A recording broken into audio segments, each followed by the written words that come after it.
ভারত থেকে আমদানিকৃত 26,935 টন চাল বহনকারী এমভি এসডিআর ইউনিভার্স জাহাজটি চট্টগ্রাম বন্দরে পৌঁছেছে। খাদ্য মন্ত্রণালয়ের সিনিয়র তথ্য অফিসার ও জনসংযোগ কর্মকর্তা ইমদাদ ইসলাম স্বাক্ষরিত এক বিজ্ঞপ্তিতে এই তথ্য জানানো হয়।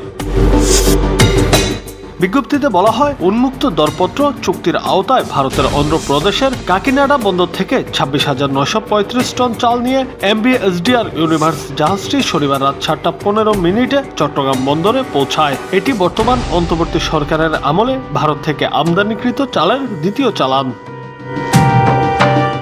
জাহাজে রক্ষিত চালের নমুনা সংগ্রহ করে ভৌত পরীক্ষা শেষে চাল দ্রুত খালাসের কাজ শুরু হবে জানিয়ে বিজ্ঞপ্তিতে আরো বলা হয়, এজন্য ইতিমধ্যে প্রয়োজনীয় সব ব্যবস্থা গ্রহণ করা হয়েছে। জুনায়েদ আহমেদ, বাংলা টিভি।